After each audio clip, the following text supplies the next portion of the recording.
बाबा देवता का तोर कोरम खिलाले। बाबा देवता जी बाबा देवता का तोर कोरम खिलाले। दर्शन बरगा नैना तरस गे, दर्शन बरगा नैना तरस गे, तीर माँ बाबा बलाले। बाबा देवता का बाबा देवता जी तोर कोरम खिलाले। बाबा देवता जी बाबा देवता का तोर कोरम खिलाले।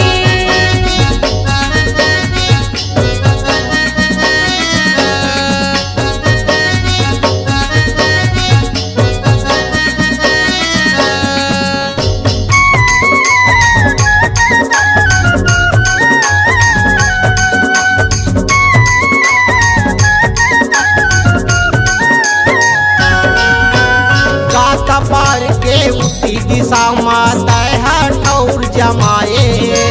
रतिया गाँव माँ पहरा दे के बड़ माया बगराए।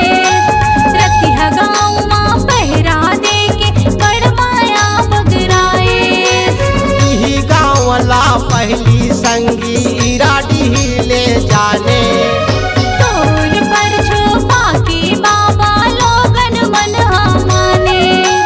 तोर पर छुपा के बाबा लोगन मन माने।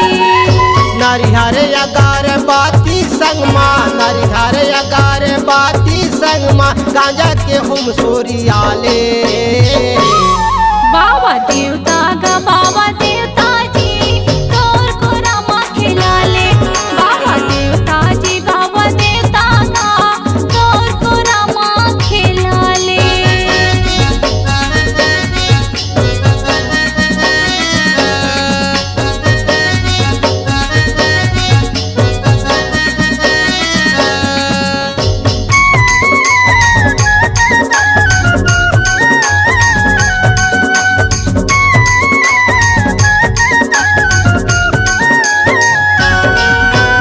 कहिया बिजुरी नहीं रहे संगी, रक्षा परत डरवाए। बाबा देवता के नाम ले माँ दुर्या वो मन भगाए। बाबा देवता के नाम ले माँ दुर्या वो मन भगाए। गाँव मालहन छनाए, कई के बाबा जुक्ति जमाए। लोगन मन के गुहार सुन के छिन आ जाए।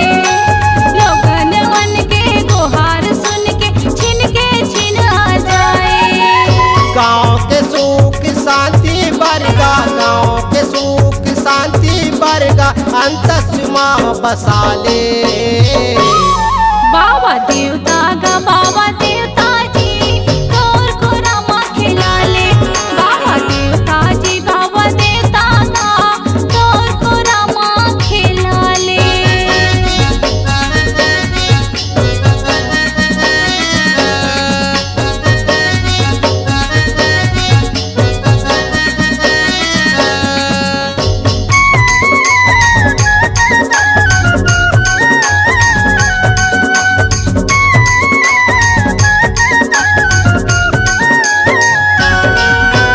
तीर तखार के लोगन घालो, बाबा के तीर चुरिया थे। हाथ जोड़ के मांगी मनौती माँ बड़ कृपा बरसाथे। हाथ जोड़ के मांगी मनौती माँ बड़ कृपा बरसाथे। तोर भुवन माँ सुरता तारत जाके गागो हराबो।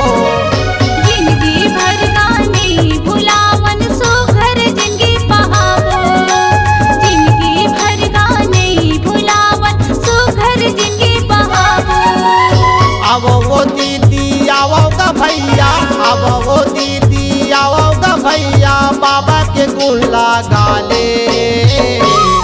बाबा देवता जी बाबा देवता का तोर कोरम खिलाले। बाबा देवता का बाबा देवता जी तोर कोरम खिलाले। बाबा देवता जी बाबा देवता का तोर कोरम खिलाले। बाबा देवता जी बाबा देवता का तोर कोरम खिलाले। बाबा देवता जी बाबा देवता का तोर कोरम खिलाले। बाबा